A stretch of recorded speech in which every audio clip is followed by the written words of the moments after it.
Good afternoon, everybody. We've heard a lot about during the past 2 days on this issue around education of our children.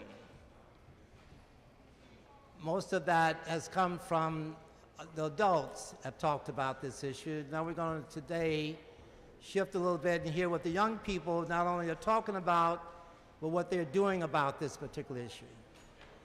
So I want to bring to your attention here at this time. This session here addresses education as a constitutional right and fully funding education, the Mississippi Ballot Initiative. What we have here is we have 3 young people who've been working on this issue for the past year or so. We have at my right here is Teron Ferguson. He is a 3-year law student third-year law student at New York University School of Law. He has been researching the right to education, developing and organizing tools to be used towards amending the federal Constitution, and he will talk about that in due time. Also, we have Mr. Charles Taylor and Ms. Amber Thomas. The field secretaries here are of the One Voice, correct? All right. And what they're going to do is talk to us about the fully funded public education. What we're going to do this is they're going to make a presentation to you on this issue. And what I'm going to do is ask a couple of questions of them to get us in sort of in a line here. And then we're going to open this up to you to have so we can have a conversation, as Bob was talking about doing in the session just preceding this is. Now, this is all a very serious issue here with us at this time is in terms of because of some of the things we talked about today, what's happening in education in the country, what's happening to our children in this country, and more or less this fearful thing, frightening thing that we think is moving around privatization of education. And the issue here is what can we do about this to stop it? So we're going to talk about this a little with these issues as we move forward with the questions. So I'm going to turn this over now to Teron to be the first presenter. How's everyone doing this afternoon? Good? Can I get a thumbs up if you guys are doing good? I was in the other session across the campus, actually, and Ben Jealous said, welcome to the ITIS session. Right after lunch, everybody has the ITIS. I hope that people have kind of come across the ITIS now and their blood is flowing again, and you guys can give us your undivided attention. We're going to be talking about some complex stuff, some serious stuff.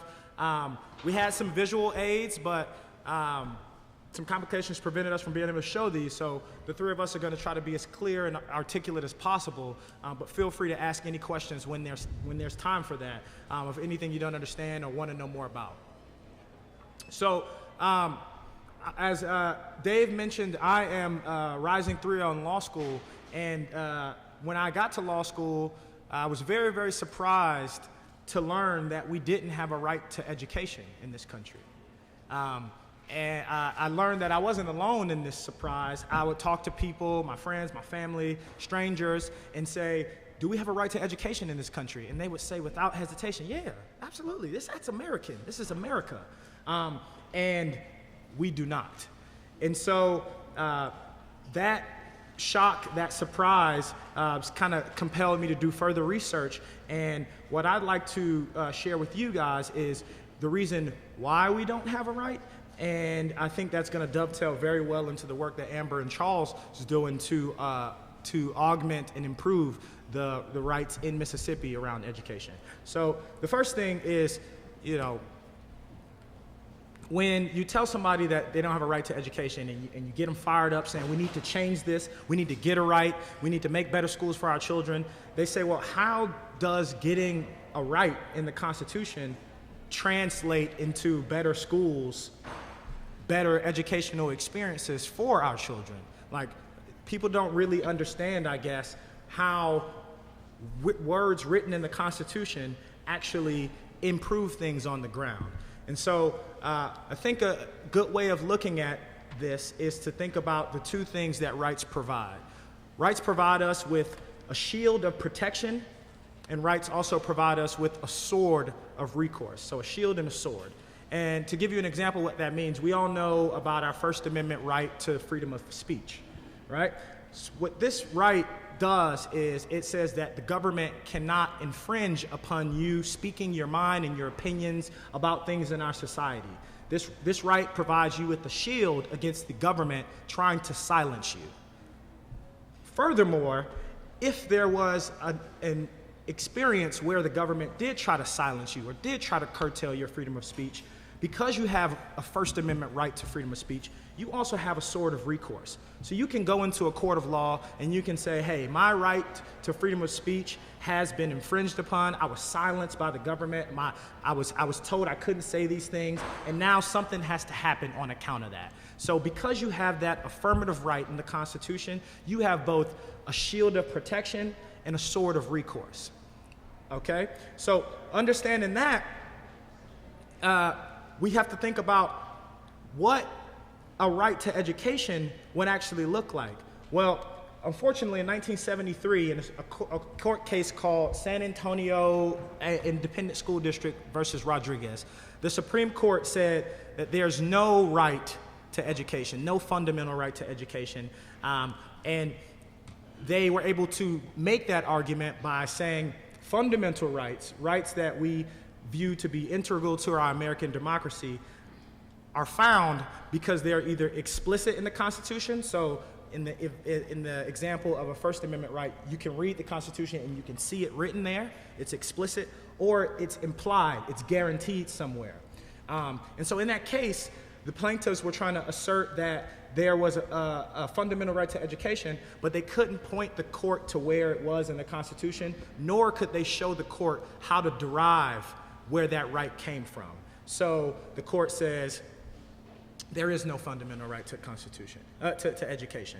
But they left the door open for alternative arguments if people like us in this room could find where the Constitution, quote unquote, implies that we have a right to education. So this past year in law school, I took a class with Bob Moses, and we looked at a lot of different interpretive tools that can be used to locate this right. And the work that I'm trying to do now is organize people around how we can put pressure on the court to reconsider its position, to actually identify that we have a fundamental right to education, so that work like what Amber and Charles is doing and is going to tell you about can have a more expanded impact. And so the court wants to look at the Constitution, the text of the document, and say, we don't see anything here, so there must be no right.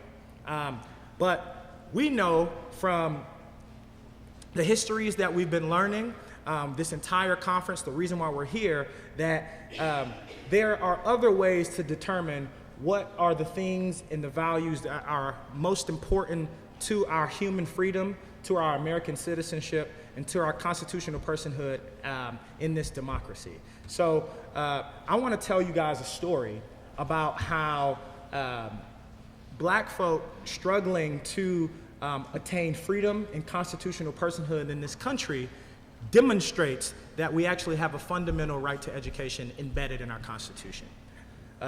So during slavery, as Bob mentioned in the plenary session, we had two different factions, if you will, in this country. We had the constitutional people that was determined and conferred by the preamble of the Constitution that said, "We the people," the chant that the call and response that we repeated this morning. And that was preserved for white property males. But then at the same time, there were enslaved persons that were viewed as constitutional property. At the height of slavery, we're talking about 4 million people that were viewed as items of property with no labeling as constitutional people. And what that meant is, because they were not viewed as the we in the we the people of the preamble, they were not afforded any of the rights or provisions or privileges that is contained in the enumerated Constitution. Well, the quest that is often overlooked in history on the part of enslaved people to turn themselves from property to people can tell us a bit of the story of how public education was introduced to the country. So in slavery, enslaved persons were actively denied both literacy and the right to learn. We've seen movies We've read books. We've heard stories about the grave penalties that slaves would encounter if they were found to be trying to learn how to read, learn how to write, learn how to speak the quote-unquote King's English. Well, although history doesn't often cite this, slaves took a lot of their agency back and wanted to take that that denial of the right to learn and say no more, no more. What they did was they saw that literacy was the key to freedom, both quite literally and metaphorically. So if you could imagine a scenario where you learned how to write, you could actually write your path to freedom.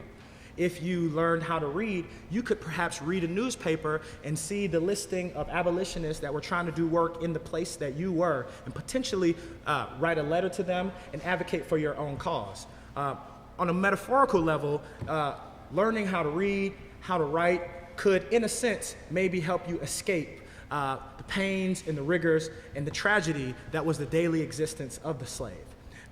So that metaphor of literacy as freedom was something that you saw enslaved persons seize upon, grasp very tightly, and use towards the struggle from constitutional personhood to freedom.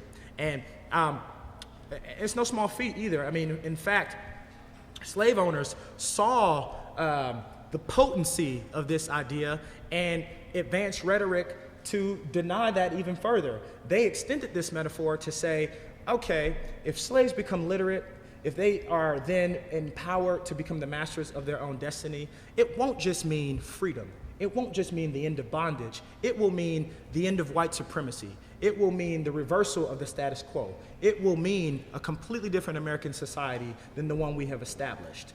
And what you see is those narratives, those struggles, all of those things foment up to the abolition of slavery, the Civil War, the abolition of slavery, and the passage of the Reconstruction Amendments, the 13th, 14th, and 15th Amendment, that those were mentioned earlier today.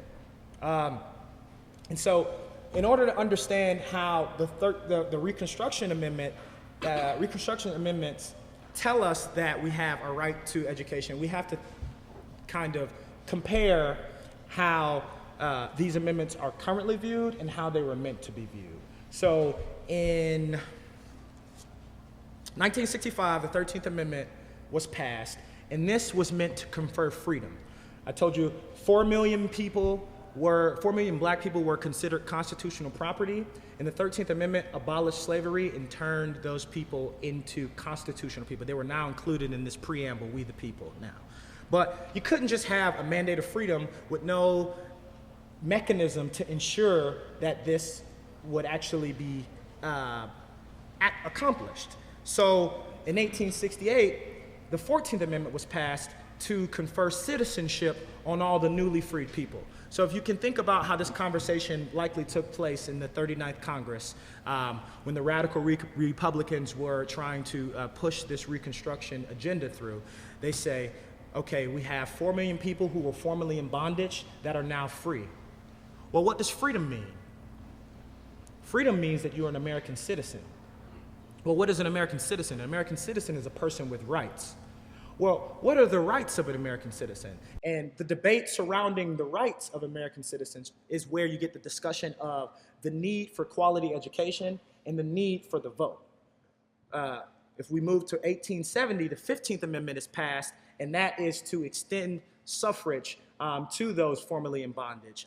I'd like to kind of make a more nuanced statement about that and say that the 15th Amendment was intended to prevent the vehement discrimination on those that were conferred the right to vote, because for my study, the right to vote is embedded in the 14th Amendment in your conferral to citizenship. So if you're a citizen, in order to be a citizen, in order to participate in this democracy, in order to help this union become more perfect on a day-to-day basis, the same charge that we said this morning under the preamble, all of those are the rights, the privileges, and the immunities of being a citizen. That's all in the 14th Amendment. The 15th Amendment, which gives us suffrage, should be looked at, if you will, as democratic insurance. It's your insurance policy to make sure your citizenship is never taken away and to make sure that your freedom is never taken away.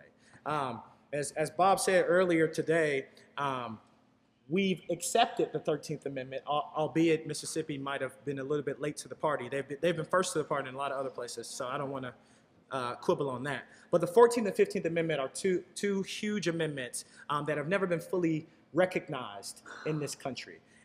There's a scholar, a historian, his name is Eric Foner, and he says that some amendments are meant to change or to articulate very, very distinct things in our society, like the Second Amendment about the right to bear arms, the First Amendment, like I said before, the freedom of speech. But then there are these amendments like the 14th Amendment, like the 13th Amendment, that were meant to reform society writ large, literally change how America looked, right? We have 4 million persons that are now included into the political family, that now have a voice, that now have a seat at the table, and most importantly, now have a right to be educated.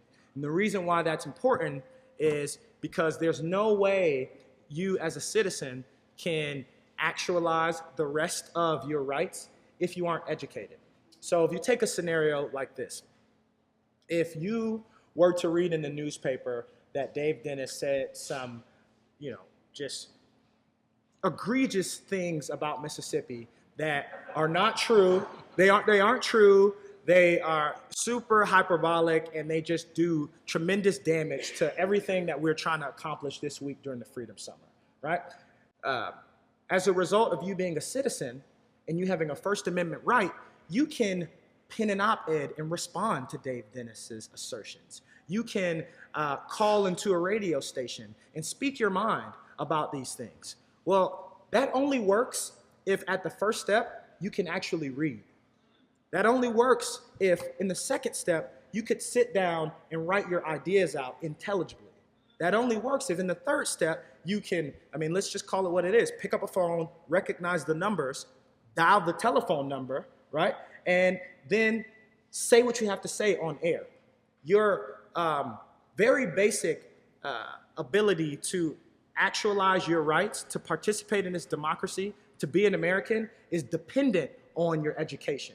And that's why there's a fundamental right here in this country, okay? Thank you. So that's very highbrow, very theoretical. But what I think is very, very amazing about all of us being here in Mississippi this summer, the work that Better Schools, Better Jobs is doing with the Mississippi Education Ballot Initiative, the Freedom Summer's 50th anniversary. What's very compelling is that the story of Mississippi and the struggle on the part of Black people previously denied citizenship, it shows us not only that we have this constitutional right to quality education and to the vote, but it also shows us the method to actually claim it, to actually obtain it and seize it so that it's ours for now and forevermore. But lastly, it shows us the grave consequences that people can suffer when that right isn't realized. So what I want to tell is a quick story about how Reconstruction, those 3 amendments, the 13th, 14th, and 15th Amendment that I just outlined for you, impacted Mississippi in public education on the ground. So in 1803, public education in Mississippi, it develops, but it develops with very little substance. To give you an example of that, by 1840, there's 382 schools in Mississippi and 8,000 white students. That comprises the education system. It's important to note that most children were homeschooled or they had private schooling. The school system went at max probably 4 months out of the year, if that. I don't want to enumerate a lot of things that you probably have seen on the film or heard in different plenary sessions, but it's important to know that this was a very meager, if you will, education system at the time. 1850, there's 800 schools, and the population doubles. It's 19,000 white students. By 1860, there's 1,200 schools, 31,000 white students, and 2 African-American female students. Right? So we went from 0 population to now 2 African-American females that are in public schools in Mississippi. 1865, the Civil War ends. The Reconstruction Amendments are passed. 1865, the 13th Amendment. 1868, the 14th Amendment. 1870, the 15th Amendment.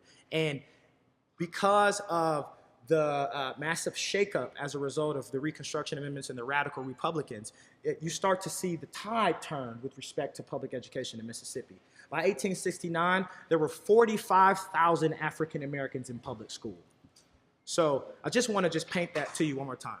1860, there's 1,200 schools, 31,000 white students, and 2 African American females. The 14th Amendment is passed in 1868, conferring citizenship on previously enslaved black folks.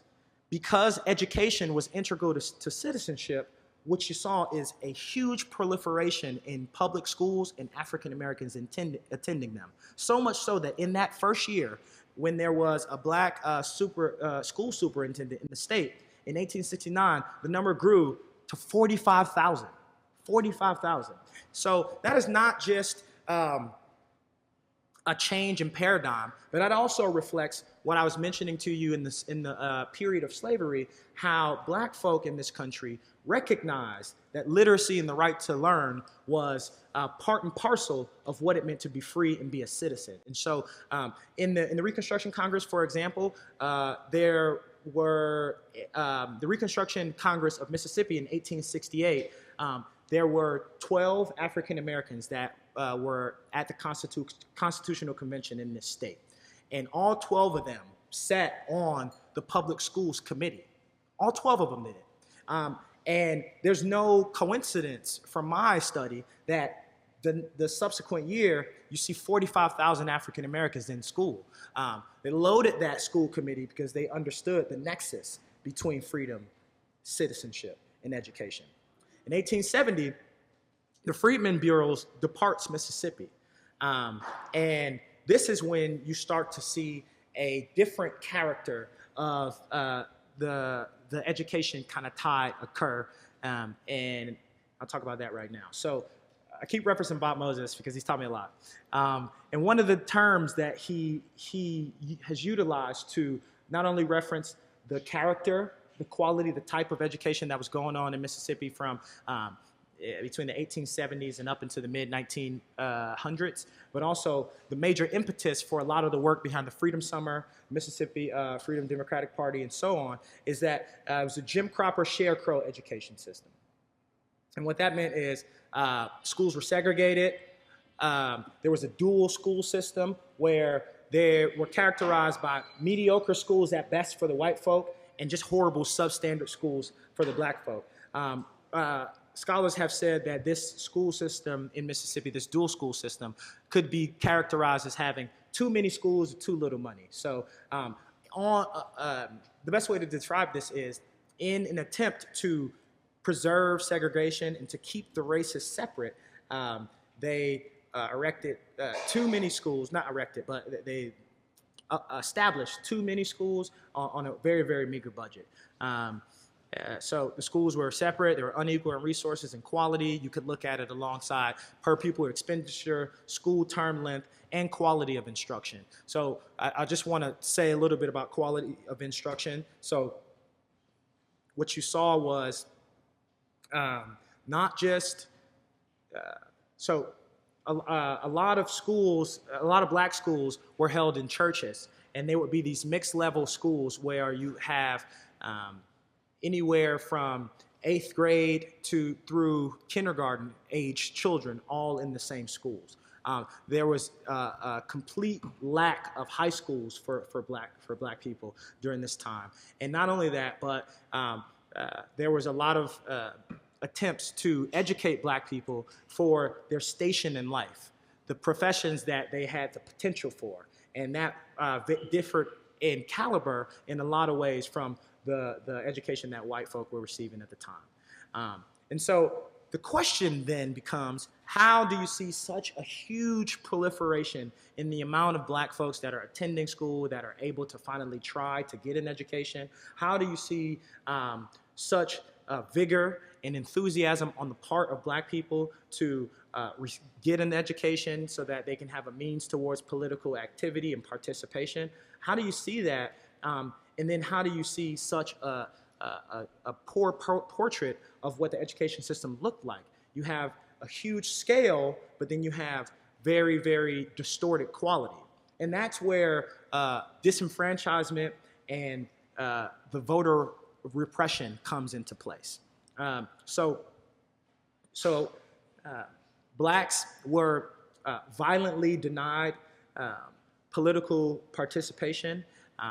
And what that did was that made it impossible for you to determine who ran your school system, how the funds would be appropriated such that you could, for instance, have books. You could have better student to teacher ratio. All of these indexes that we look to now in the modern era as these proxies for student quality, these were the same types of things that black folk in Mississippi during Reconstruction and at the outset of, at the end of Reconstruction were looking to improve their lot. But because of very, very vehement voter repression and violent voter repression, they were extracted from the political process.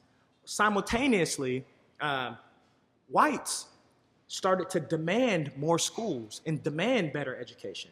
So not only did you see blacks get eliminated from the political equation, but you also saw politicians responding to the increase in white demand for better schools and for more schools. So budgets increased. So Mississippi, a state that has long touted states' rights, all of a sudden started to really welcome a lot of funds from the federal government to go towards education. And then those funds were then directed to the white schools, and the white schools were improved at the expense of black schools not seeing any money. And this happened for a while, for a very long while. As we know, that was a large motivation behind the Freedom Summer. And if you believe that this is just conjecture, one of the things that we can look at is one of the things we can look at is a portrait of the two constitutions that Mississippi passed run up against one another.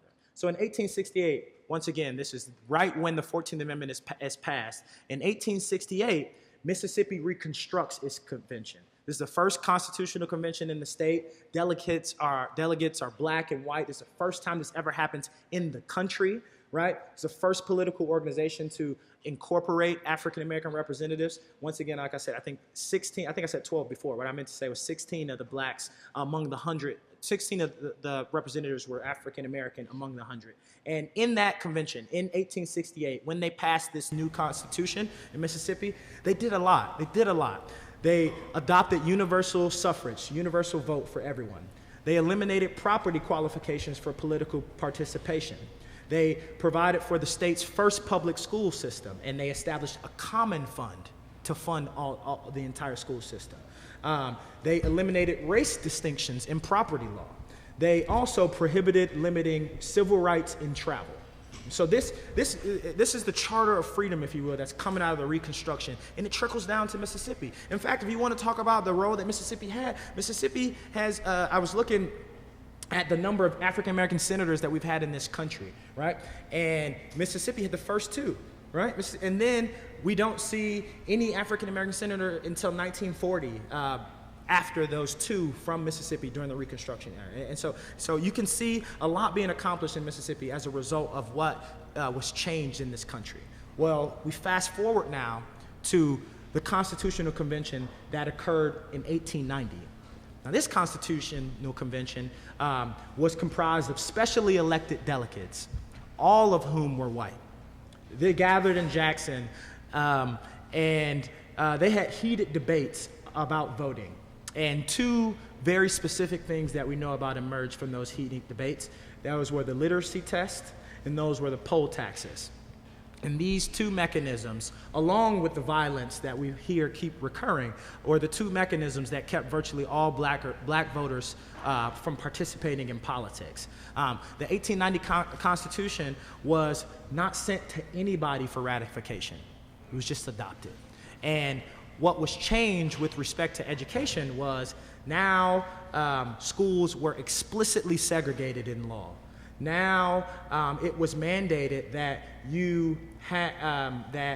voters elected the superintendent, the person who operated the whole school system in the country. And now, versus the common fund established in 1868 to finance schools, poll taxes would be used exclusively to finance schools. And so now if we think about the stories that we've heard with respect to Mississippi disenfranchisement and voting, what you can see is that black folk in the country now by law were locked into a very, very vicious cycle.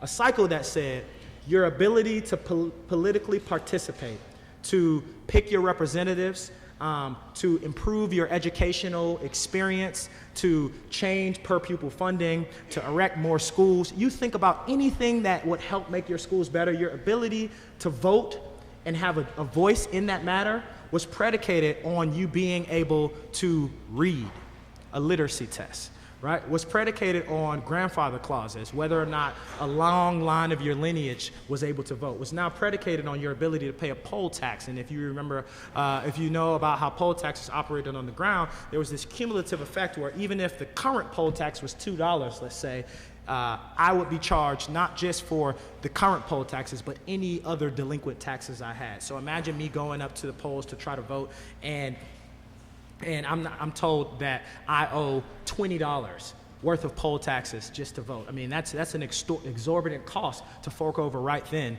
on top of the other mechanisms that were utilized to stop me from voting, on top of the fact that at the end of the day, whether or not I was able to vote was subject to the white registrar who was across the table from me in the first place.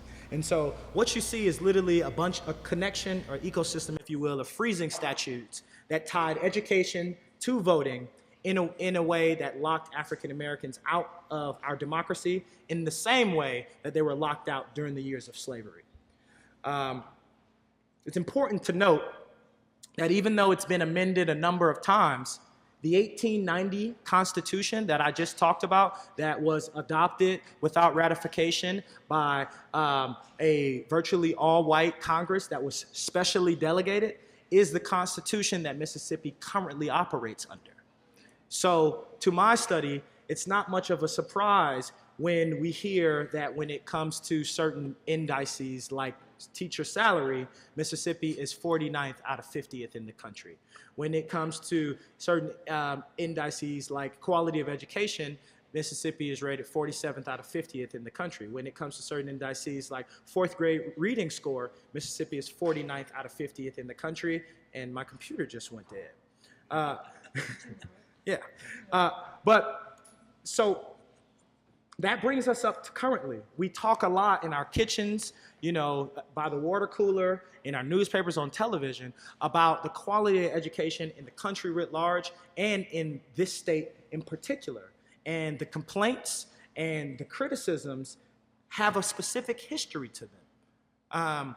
But one of the things that I think Charles and Amber is going to talk about is how the history and the traditions of the struggle to attain freedom and citizenship and to attain this actual right to education that's embedded, that's fundamental in our Constitution.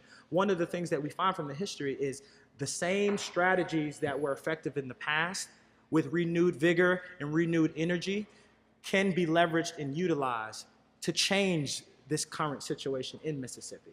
And so now I'm going to pass the baton over to two people that I very much enjoy talking to, because they're going to tell you how we can use these discussions now to change the Constitution with respect to education in Mississippi, and then how Mississippi can be used as a proof point for the country, so that the saying, "So goes Mississippi, so goes the nation," is not merely a cliche, but it becomes a reality for our democracy.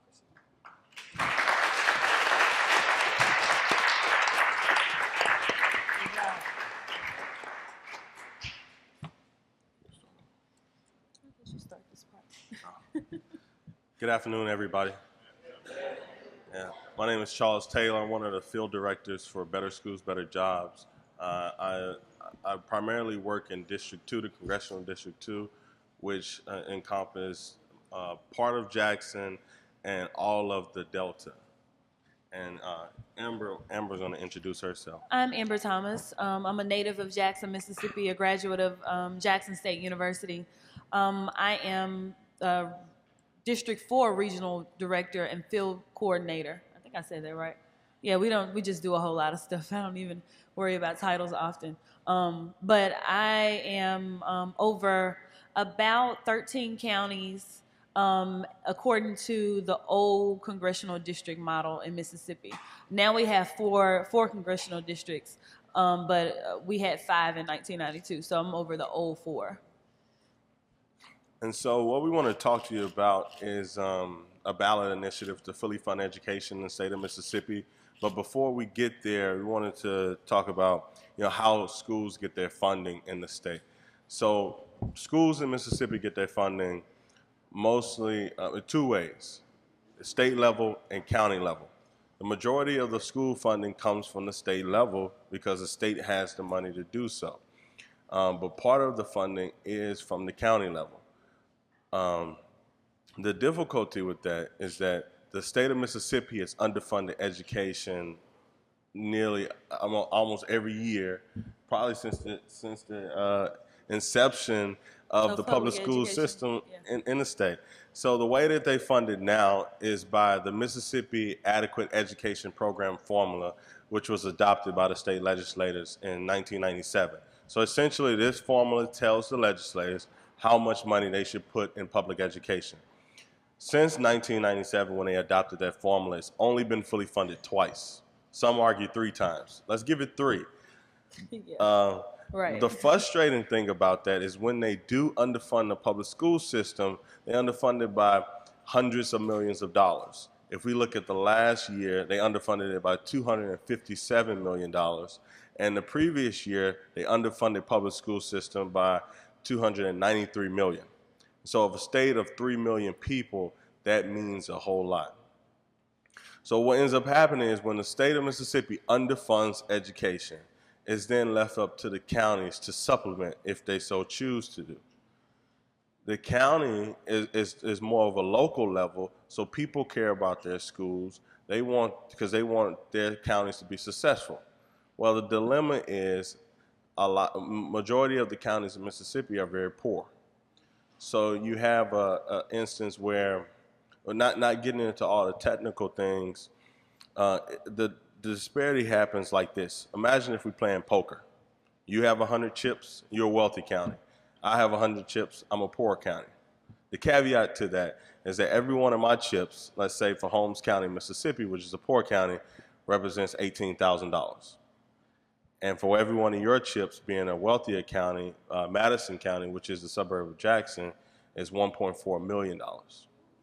So every time you put your ante in, or every time you bid up by $1.4 million that you put into the public school system game of poker, right?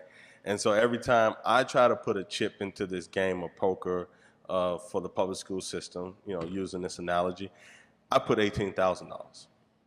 I can never play you because you will always win, especially if I'm not supposed to get what I need from the state. So what ends up happening is that when you look at suburban schools in Mississippi, they're beautiful. They have the resources. Teachers are paid up to $10,000 more.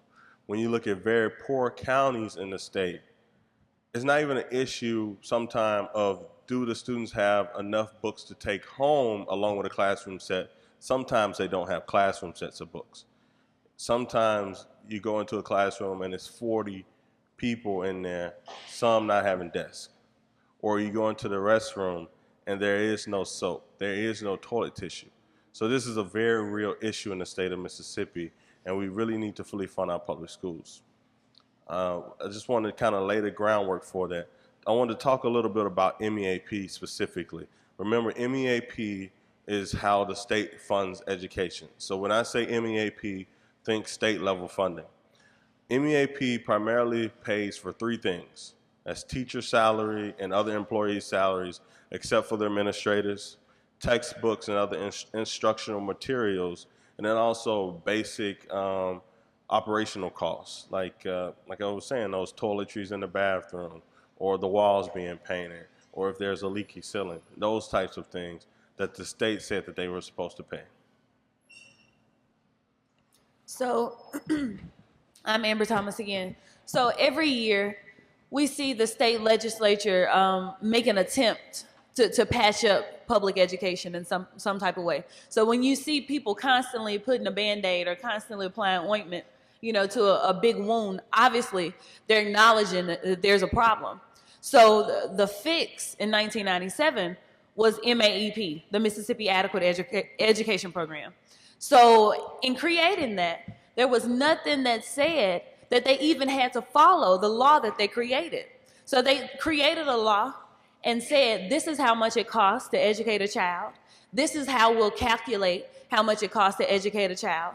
But then every year after 1997, except twice in Katrina time, I think it was the third time, they said, well, we're probably going to do something else with the money this year, so we're not going to put any money there. And that's essentially what happened. So there's this gap. There's this law, and then there's this need, but it's nothing in the middle.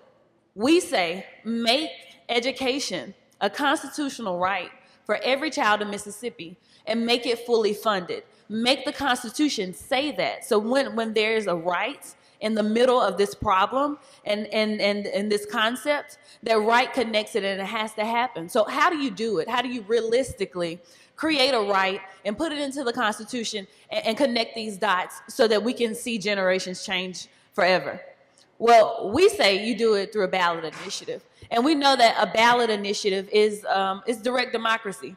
When you've, as a citizen, lobbied and gave popular sovereignty to folks that are supposed to represent you over and over and over again, and they don't serve your best interest, you have to go to the street. You have to go back to the people. You have to create your own law and then get the consent of all of the voters of that state.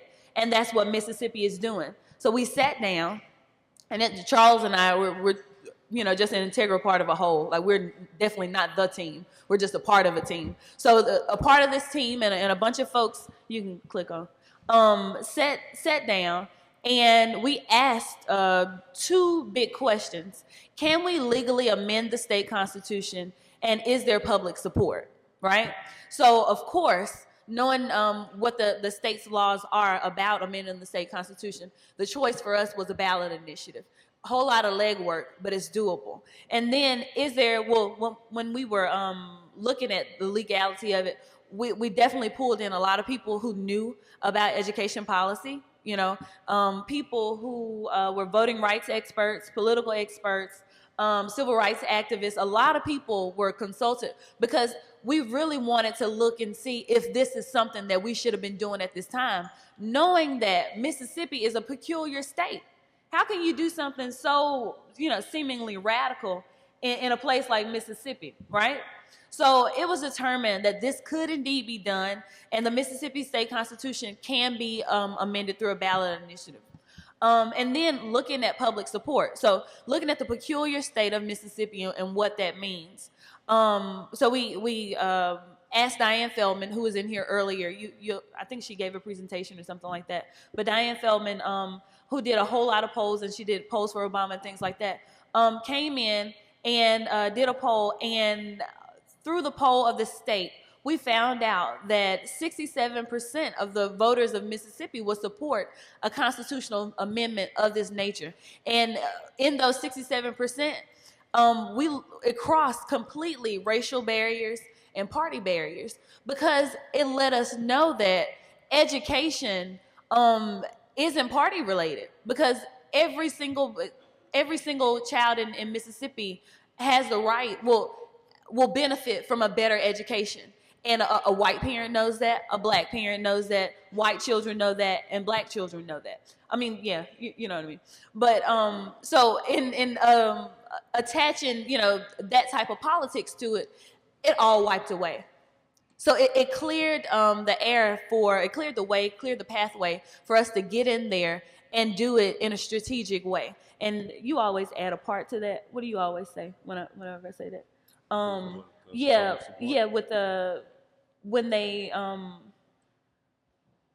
When we talked about opposition in the polling, Okay. Yeah, so what was really interesting about the polling, like she said, it was conducted by the Feldman Group. It's DC based, and they did all the polling for Barack Obama election in 2008 and 2012 in Ohio, just like Amber just mentioned. But when I was looking at it, it said 67% of Mississippians support it, just like she mentioned. And I started going through the data and said, wow, the majority of these people that they're talking about is white Republican. And so when we looked at the poll, the majority of them were white Republican, or were white people who identified themselves as Republican in the poll. And it made me look at other things. And so when we look at public education in the state of Mississippi, like I said, Mississippi has 82 counties. All but 8 counties, the majority of the white students go to public schools. And so we still have an issue of segregated schools in Mississippi because you have the city school versus the county school, but the majority of our children, black, white, or any other race, go to public school. And so everybody is frustrated with hearing that Mississippi is either straddling a line between 48 and 49 in the state when it comes to education. And the other key thing you want to look at, particularly in Mississippi, is region. A lot of things is driven by region, but even the folks who are from different regions supported this issue. And so that's why it was so exciting. The Feldman Group would tell us that if you want to successfully have a ballot initiative, you wanted 40% of the people to strongly support the initiative initially, and you want your strong support and maybe support to equal up to 60. Well, with us, our strong support was somewhere along the line of like 49%, and our strong plus somewhat support end up equaling to that 67. And when Amber mentions opposition in the state, it's very difficult for opposition to form around an issue of education. Because how do you say to yourself, no, we should not fully fund our public school system? And then we have a whole lot of folks, just like in every state, when it's re-election time, race and party in that instance doesn't mean anything at all, especially in a state like Mississippi when every single district is being underfunded, rich or poor. So how do we actually do it? Like, what do you need to get this done in Mississippi? Well, this year, according to state law, and I see team members here. So Michael Morris is in the back. He is strategic strike team. When we look into an area and we know that area needs help, we say, hey, Mike, get some volunteers and you go into Bolivar County and see what you can do. Jed is back there as well. Jed is strike team. And Mr. Charles Hampton, who's standing in the back, he has on a T-shirt as well. He is a field director for Region 3. So we got a couple team folks here. And if you have any questions, feel free to talk to them afterwards. But so how do you do it? Our law says that you have to have 110,000 signatures. We rounded it up. It's another little number from registered voters distributed evenly between all 5 of the previous congressional districts by October 1st. So that's our plan. But we know, since I mentioned earlier, Mississippi is a really peculiar state. So we said, well, if we know we stopped at 110 and we shut down shop and everybody went home, we could take those signatures to the clerk and she would look at them and go, well, it looks like, somebody's uncle signed all 10 of these. We're going to throw these out. Or this one doesn't look good because it's in blue ink. I'm going to throw this one out. And literally on the back of some of the petitions, well, all of the petitions, there's a line that says must be in black ink only. So it's little arbitrary things that will get a signature thrown out. So we said we better not stop at 110 or we be in some trouble. It will never happen with 110. So we said 200,000 signatures would be our goal, and we'd have a hefty cushion to fall on just in case things got funky, which we may expect. Things may get funky because, things do. Stuff goes bad. So that's the plan, and that's what we want to see happen by October 1st. And we're actually in the middle of it. And doing this presentation late last year, we were talking about it. This is what we're going to do. This is going to be so much fun. But no, as soon as I leave here, I have to go to Pike County and talk in front of Mount Olive or something in Pike County to get signatures in Pike County. And then we'll be in Copiah County. And we'll be in Grenada. So it's actually happening right now where we have to recruit volunteers. They have to have clipboards and walk up to people and say, have you signed the petition to fully fund public education? Are you a registered voter? This is, stuff that has to happen. And speaking of which, and we didn't mention that earlier, to sign a petition in Mississippi, you have to be a registered voter. To circulate a petition in Mississippi, you have to be a resident of Mississippi. So initially, when we were thinking about Freedom Summer and what this event would look like, all of you all had clipboards in your hand. Initially, But when we look back and saw, what the legality was, we said, oh no, nobody can really have clipboards in their hand. But we are planning to canvass a neighborhood on either tomorrow or Saturday to drop literature to invite the community out to a volunteer training. So that way we can still use some of y'all's energy, arms and legs. So you'll still get that experience.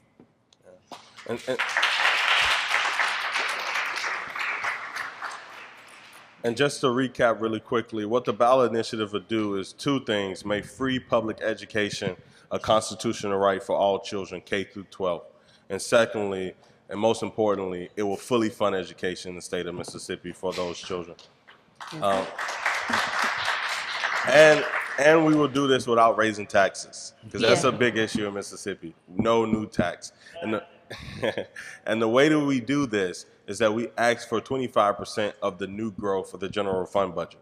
So in Mississippi gets about $200 million every year of new money. So we saying, before you do anything, prioritize education, put 25% of that aside, which would be essentially about $50 million aside until you fully fund it. The way it looks now, we have a fully funded educational system if this ballot passes. When it passes. Yeah, when it passes, within 5 to 7 years. So it's a phase-in process. We won't have to go into too many details, but for somebody who may be interested, the way we had target goals for every county as to how many signatures we wanted to collect. And the way that we did that is we looked at people who voted in the Democratic primary in 2008 and or 2012. And we said, okay, well, these people will be our low-hanging fruit, meaning folks that if we walked up to them and say, hey, we're trying to fully fund education, they would say, thank you, why you didn't come yesterday, Yeah, instead of wasting our time in other counties where we'd have to persuade people and their school districts are in a little bit better situation. Yeah, and that represented about 450,000 people. And we gave you a goal of 200,000. So we looked at the percentage of what that person, how much percentage of each county of that 400,000 multiplied by 200,000 came up with a target goal. To explain that, for instance, we look at Washington County that has a goal of close to about 4,000, right? So meaning about 8,000 people are Democrat who vote are active Democrats in Washington County. We want to get about half of that, which would be about 4,000, and that would give us. And if we do that in every county, that'd give us the 200,000. One thing, the quote I really love to use when talking about education in Mississippi is by Charlie Cobb, who was one of the organizers of Freedom Summer. And in 1963, in December of 1963, he said, "It is, I think, just about universally recognized that the Mississippi education for blacks or whites is grossly inadequate compared to education around the country." And it was frustrating because it is frustrating because, we sit here in 2014 with the 50th anniversary of Freedom Summer, and he could have said that same statement today, and it wouldn't just as true. We got all nod our heads. Yeah, if not more true. And so what I hope is that through this ballot initiative, not being the end all be all, but a step forward, we could be here 50 years from now, 100 years from Freedom Summer, and say that, what Charlie Cobb said in 63 is no longer true. And that's an issue of the past. I want to thank this panel. What you just heard are the voices that this country and the state are trying to silence and minimize. This is what we cannot let happen. Secondly is that I wanted to say to people that one of the things people always ask me, and I know they ask Bob too, some of the others are here still working, what keeps you going? Well, you just met 3 of them right here.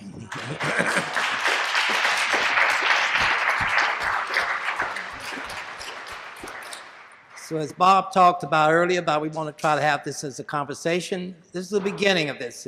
We've had Tehran and others, these young people here have been going around the communities, have been talking about this, having this discussion. Tehran has been with me at Southern University to talk to law students and others about this whole issue around quality education as a constitutional right. It's the young people now are beginning to let their voices be heard. And this is what we need is. This is a new generation pieces, and we are here. And this is an example of the work. This is real work, not just talk. and things that we need to take back to our communities. We want to have a continuation of this as a little discussion piece as we come up, and if you want to have any questions or statements you'd like to make. And we want to carry this on over after this is, at the end of these discussions, we're going to ask people who are interested in continuing this to stay back and continue this discussion talking about and trying to come up with an agenda or tactics or strategies that we might be able to use is that we take back to our communities and get to work. And so now I want to turn it over to anybody who has any questions they might have statements like to make on this issue. Just very quickly, tremendous presentation. Very Could you state your name and where you're from, please? Chauncey Spears, I'm from here in Jackson, Mississippi. Question. To those who would suggest that the challenge with educational is not funding, but it's efficiencies, how would you respond to that? This idea that, yeah, the MAEP formula is underfunded by $300 million, $250 million, et cetera, but we don't trust the school system to do right by the money that we do give it. So how do you respond to that notion that, yeah, it may be underfunded, but the challenge is not necessarily just funding. The challenge is that the things like the cultural issues, the issues of, well, how do we prioritize education in those communities? Too many out of wedlock births. Too many people who are not taking education seriously. So why pour more funding into a broken educational system? How do you respond to an issue like that? Because that's the question I've heard when I've talked about this very issue with some of my colleagues. Well, the way I would respond to that is in two ways. First, I would say that funding is definitely not the end-all, be-all. What we want to do is help get the funding. And the next steps is for people to go to their local school boards, make suggestions, look at their budgets, see how they are spending that money. And that's a local issue. But secondly, when talking about problems in education, a lot of times we divorce funding from the problem unless it has the words funding in it. And so, for instance, we've been around the state of Mississippi talking about these issues, and it was the suggestion of Bob Moses. He said, well, you got to meet people where they are, and so you can't just say, hey, let's fund public schools. You got to ask them what are the problems that they're facing in their public educational system. And what I found is that people will say just what you said. Well, let's not talk about funding. We need books in our school. Well, let's not talk about funding. We need truancy officers. Let's not talk about funding. We need better teachers. Let's not talk about funding. We need more training. And so then I asked them, yeah, let's change the curriculum. Let's do all these things. So I asked them, it's two parts to that. And one is funding. You cannot get books without money. You cannot get truancy officers without money. You cannot say, hey, we want to develop a curriculum with quality teachers. I mean, you can, but it's very difficult to do that without money. Somebody to research it and create it, and it's all money. Mm-hmm. And so money is in almost all of these issues. But definitely, after we get the money, we have to look at how do we spend the money and those things. So what I would urge people to do is to attend your local school board meetings, see how they spend the money, come up with suggestions as a community or a proposed budget for them, or something like that. So then it's more of a partnership. And in this way of getting the money, understand that this isn't the end of getting the money. This is just to get us to the adequate place, because that law that we have says Mississippi Adequate Education Program. It's not MEEP. It's not Mississippi Excellent Education Program. So we got to get to the excellent place. You understand what I'm saying? So it's just that, just enough education. It's not Cadillac yet, but we're going to get it there. And have you signed the petition? I know you're from Mississippi. You have? You want to? I got you right now. I want to respond to what you're talking about culture. I agree. You hear that a lot.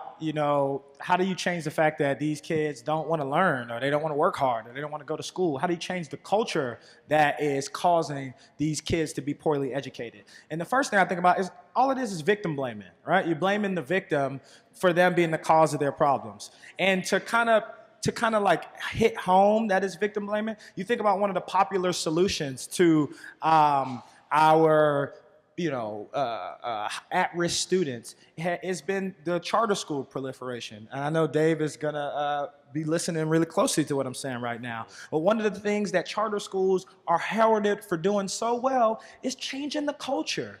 Kids walk in straight lines in the hallways. They know to raise their hand and be silent and track the person speaking. They turn in their homework all the time. It's a very, very specific emphasis on the culture that charter schools have brought to these low, underprivileged communities, these kids that have been cultureless otherwise.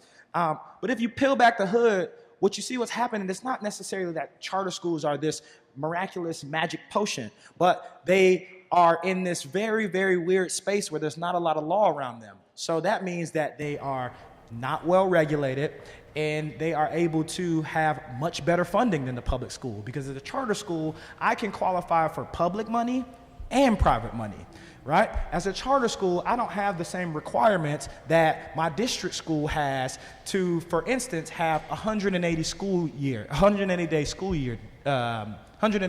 year. So what that means is I can make my children go to school for 220 days. So when you read the research that says the summer is the time where kids lose the most information, right? A charter school, because they have more money and less regulation, they can prevent the summer loss, whereas a district school can't. You want another example? We say, oh, our kids don't do their homework and they need to be in school longer. Where a charter school can pay their teachers more money, and they don't have the regulations that says a school day only has to be 8 days. So they can keep their children in school for 9.5 to 10 days. And that extra 2 hours, 9.5 to 10 hours, and the extra 2 hours, the kids can do their homework right there in school. And so this idea of changing cultures that like charter schools have been so amazing at has everything to do with funding, has everything to do with the law, has everything to do with whether or not there's a constitutional right to it.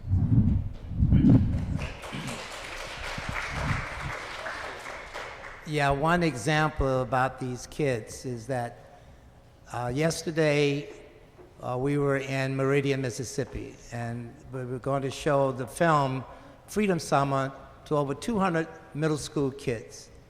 And some people didn't want to do that because these kids attention would not be held that long, so they should cut it down to those small parts and let them see that and talk about it. And some people objected to that, is to say, let's see what happens here and let these kids see this movie, this documentary. Over 200 middle school kids sat down yesterday afternoon, watched that film straight through, made no unnecessary noises, applauded when it was appropriate, and had full attention to it. So this idea that our kids can't learn and won't learn, whatever we have is that's not true. Give them the opportunities and they would do it. Hello, I'm Valerie Short, and I'm a resident of Mississippi. I've already signed the petition.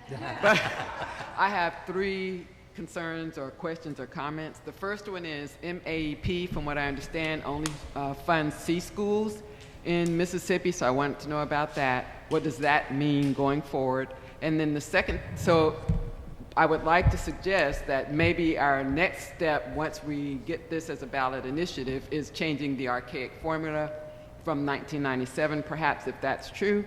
The second thing is the ballot initiative does say, I guess it's a constitutional amendment to fund MAEP. So is it possible that the state could change the name of the formula? And that would be an issue going further down the road. And then the third thing is, I may have forgotten it. So that's enough for right now.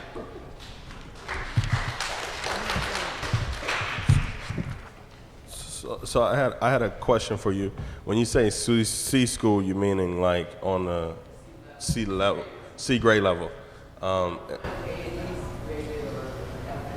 what I understand from the educational panel that I went to, Sheldon Millsaps, and Mississippi Law Center was on the panel, the representative from the legislature actually calculates the formula, explained the formula to us, Senator Brown was on there, and so that's how the formula was explained to us at that session. So I was trying to switch that. Oh. I wanted to ask the question, what do you mean? That's not. What? Prior attendance, prior attendance from the previous school year is a part of that calculation. So they whittle the schools down, they start with the season, only see graded schools, and then it's according to their attendance the prior year, and whatever other little things they throw in there to get down to the number of schools that whenever it's fully funded, that they're going to fund. So I'm just trying to figure out what does that look like. I have a grandchild who will be probably pre-K or K by 2000, whatever you said, it takes however long to run this. If it's passed, and then we get it fully funded. So I want to know by the time she hits that grade, what will it look like for her if we stay in this situation? So I am definitely not an expert on MEAP, but I can tell you things that I do know. And so MEAP is for all public schools and all public school children. Everyone. Yeah. That's what it's for. Yeah. This is how they explain how they decide which schools get the money. So All the public schools that co-pay. they may have been talking about one of the add-ons, but I know one of the things the formula does do is that it allocates 14% more to what they consider as an at-risk school district. So what they could have been talking about is the difference between giving more funds to the D and F school districts, which most of them are considered at risk. But what I'll do is research that, get your information, and try to give you a better answer to that question. But I don't think that's true. I think it's because if from my understanding, it's based on how many students go to public schools, and it appropriates about. Well, I know last year appropriated for 2013 to $8,200 to every public school child in the state of Mississippi. And on the second portion of your question, you said that the language, specifically mentions MAEP. There is a portion on the back, but that's a suggestion. Because you have the actual language that will go into the Constitution and the language that people will vote on. But a portion of it is our suggestion of a way to implement it. So it's intentionally left out in the actual language where it says MAEP because it can be ABC3 next year. And it could be, 1, 9, 10 the year after that. So whatever the formula changes into, we want this thing to stick. So we didn't put MAEP in there because it was just created in 1997. And before then it was something else, so we know that thing is changing. So that's not in the language, but it's in the suggested part of the language. I remember my third question, what they asked me. It had to do with the fact that we now have charter schools in Mississippi, so that we get part of that public funding. So if we fully fund with AEP, we do this, when it passes, then, what does that look like again in the future for charter public school? You may not know that answer yet, I'm just saying, So what ends up happening is, like I said, to give you an example of the $8,200 that goes to every student each year, if they go to a charter school, 90% of that money will go and follow that child to that charter school. I don't know what happens to the other 10%, but I do know it's 90% of the money. But what ends up happening is that if we fully fund education, that means more money for each child in the state of Mississippi. If the child decides to go to a charter school or a child goes to that charter school, then that money will go with them, but it'll be a better predicament than we're in now because we're talking, let's say each child having $8,200 now versus each child having $10 or $12,000 spent on them in the school district. And in working really hard to better fund public education and knowing that public education at this point, traditional public education, not charter school education, is what's normal, and what's the majority of our education system, is traditional public schools. We want to work to strengthen that so we can starve out whatever it is. That's my opinion. I'm gonna go back. That's my opinion. We want to work to better fund traditional method of public education, so that we won't have to search out, Band-Aids. And sometimes charter schools in some situations in struggling counties are just Band-Aids for a situation. So if you strengthen, what we have there, and really, put the sugar in the recipe and do everything that the recipe requires, you'll come out with a better dish, and that's what I really believe. The next person, please. Thank you.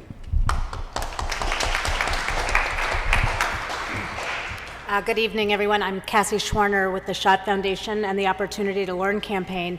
And I should preface this by saying thank you, and we're funding the ballot initiative, so we really support what you're doing. I've been working on school finance issues for almost 30 years now, and one of my concerns about the ballot initiative, even though, as I've said, I'm supportive of it, is that, and I think this is really your fourth question, which is, I'm a little worried because Mississippi's funding formula is so low to begin with. So we know MAEP is not being fully funded, which is why we needed this constitutional amendment in Mississippi. So that part is great.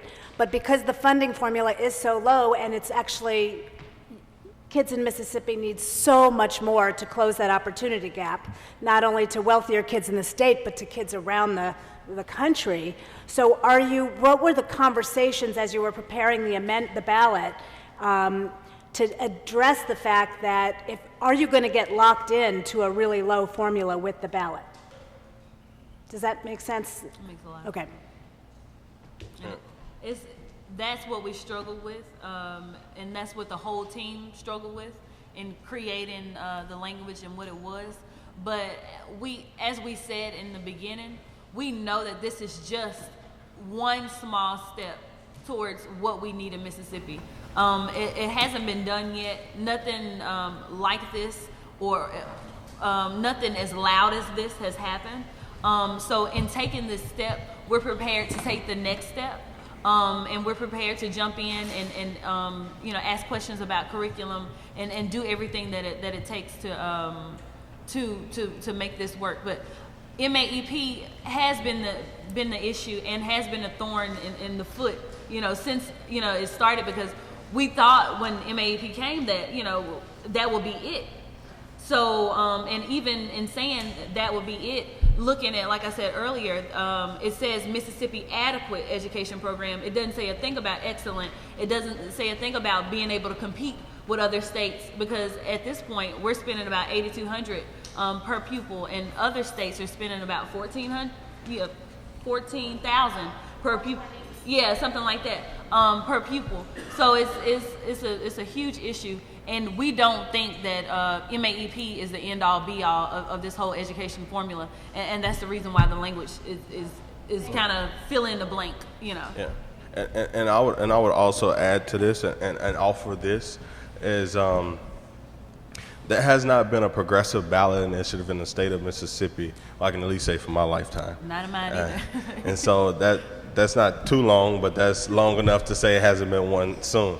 And so when having a progressive ballot initiative like the education ballot initiative, one thing it has to do is build an infrastructure and strengthen the network of progressive people in Mississippi. So some of the offsprings to having a constitutional right to fully fund education in Mississippi, even with the weak formula, is that we are building a stronger network. So when we look the 20-year anniversary of this ballot initiative and saying, hey, the formula is weak, let's now go out with this same infrastructure or this strengthened infrastructure and move it to do something else.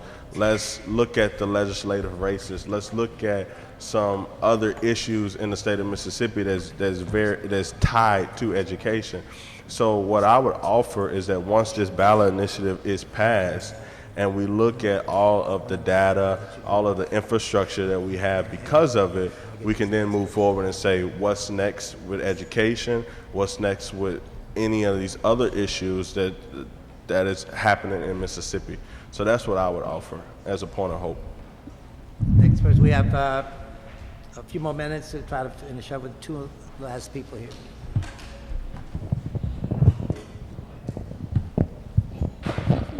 I'll just go like this.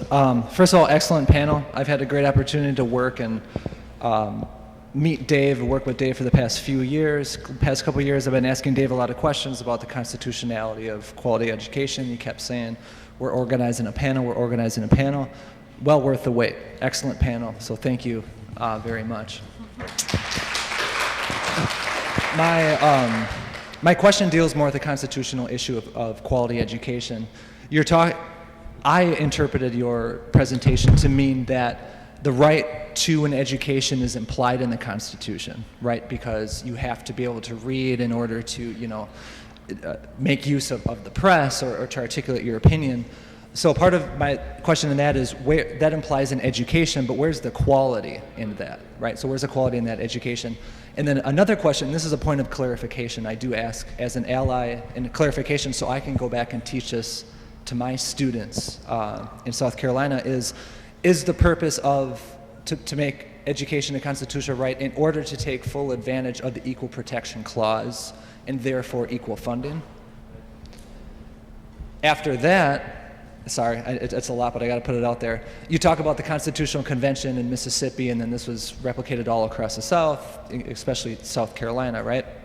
So this points to a larger issue, the fact that there are 50 different state constitutions that provide an adequate or a minimum level of education. So when we make a larger push to amend the United States Constitution, what do you do with the 49 different Robin Hood court cases that are going through each of the different states? And here, if you look, what would you say to Dr. Imana Perry from Princeton, who in the book Quality Education is a Constitutional Right suggests that the Supreme Court or Congress will step in because the states have a track record of not providing an adequate education. So when you look at the United States Constitution, how do all the states' individual legal movements play into this larger push for? Does that make sense? Yes. Okay, and again, I ask as an ally to clarify, just so we can go back and teach, because I do believe this is revolutionary, and there's not a lot of discourse to really explain this to the public. We'll try to answer that quickly, but at the same time that's a 3-day workshop. Yeah, that was the first thing I was going to say. Those are very big questions that are all debatable. The second thing is, it is important for you to know I am still in law school, okay? I just want you to know. So don't take anything I'm saying as definitive, all right? All right, so with respect to the first question on quality, right? I would argue that there's an enormous amount of legislative history that you could look to. There are a tremendous amount of narratives that you can read that discuss the idea that it's not just about the establishment or access to education. Quality matters. You could, for instance, track the trajectory of school litigation post-Brown. So Brown integrated the schools. It's a clarion call for race relations, but as a result, it became a pillar of precedent for all types of education cases that followed. The first wave, you saw litigators try to desegregate the school. And the idea behind the desegregation movement is that green follows the white. Right? So if we put white bodies in the same classrooms, same schools as black folk, then the schools will be funded, and separate won't be, they'll be integrated, and so we won't have to deal with the separate and unequal idea, right? So without explicitly teasing that out, you could see how the idea of integration was fused with the idea of quality right there. Does that make sense? Right? And so the second phase, after we found out that desegregation was going to be very difficult because, frankly, people didn't want to do that. So you had Brown 2, which basically said, okay, no more voluntary desegregation. You got to do it. You got to do it now. That didn't really work. We tried busing, but folk didn't want to get bused all the way here or there. People started moving. It just became chaos. And so you see another wave of school litigation suits, and that is around equity. So the idea is, if we are not going to integrate schools to provide quality education to everybody, then we should try to have school equality.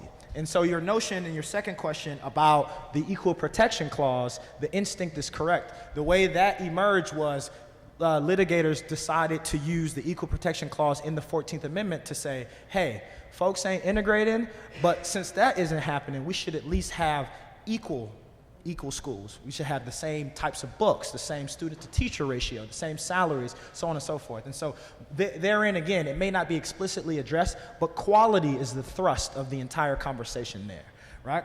The third wave of school litigation suits that you see is in school finance. And so this is how you get to 1973 San Antonio v. Rodriguez, where the Supreme Court ruled it not unconstitutional for Texas to finance its school system based on local property taxes. What's happening here is civil rights litigators are now trying to attack where the actual resources are in the resource allocation. They're trying to say, if we can force school districts to level up and change their school finance regimes, then again, we can ensure quality, right? So you're starting from the slave narratives of asserting a right to learn and a right to be literate. It wasn't just about a baseline permission. It was about quality, because the only way they could actualize full freedom was to have the same quality as everybody else. I mean, if you think about it, right, education is a positional good, you know? So when you go and interview for a job, you don't really say, I can type, I can count. No, you say, I went to college, in this college, I got my master's degree in this master's degree, so on and so forth. And so it's about the quality of your education that is signaling to your employer that you're a contributor, that you're an asset, and that you're worth hiring. And so all of these conversations take the same narrative, which is that quality education is what we really need in this country. And now that we're trying to fix our country's educational position against other countries, it's moved from quality to excellence. But we're just at a place where you got to crawl before you can walk, so that's why we're talking about quality. And I can talk to you about the other questions aside. It's the last question, because your time is running. Sorry, everybody. Good afternoon, panel. First, I want to thank you for your words and your work. I am Kyrishi Wigington. I work at McClymonds High School in Oakland, California. I work for an organization called Alternatives in Action. My question is quick.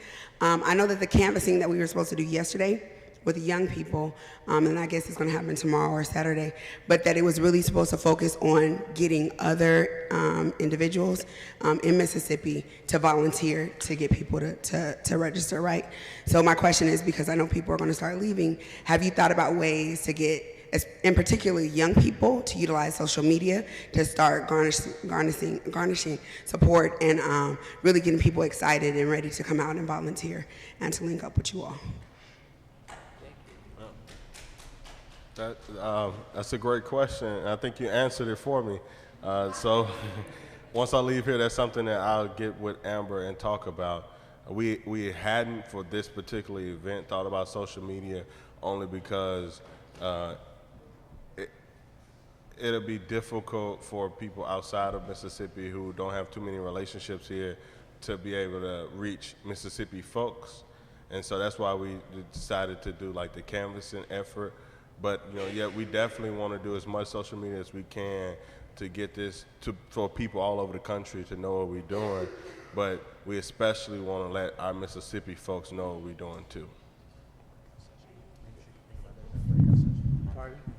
Oh yeah, and maybe we can discuss that further in the breakout session afterwards. I just want to say, in Georgia, there's a constitutional clause that guarantees the right to adequate education. So the quality issue really needs to be stressed. I want to thank you very much. It's just before you.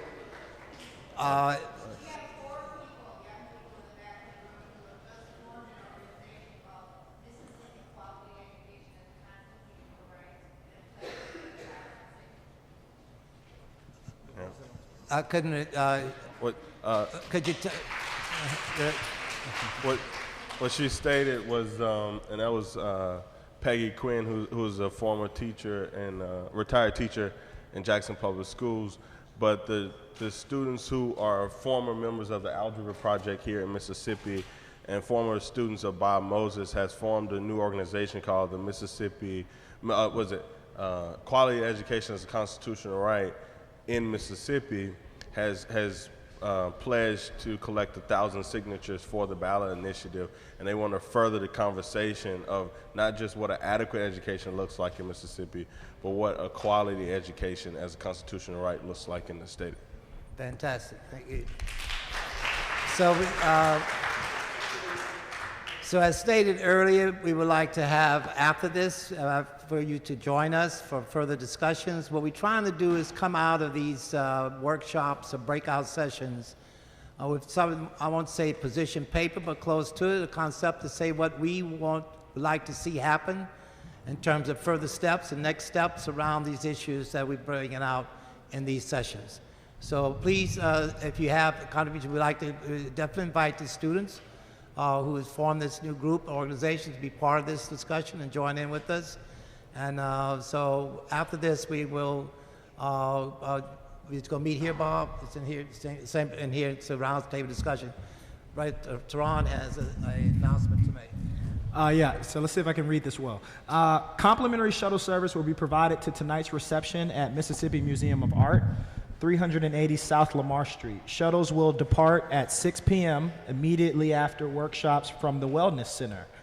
Veterans who would like to have space to process and dialogue will be invited to meet tomorrow afternoon from 2 to 6 p.m. and will announce space during tomorrow's plenary session. All are welcome. Okay, let's give the panel again a big hand.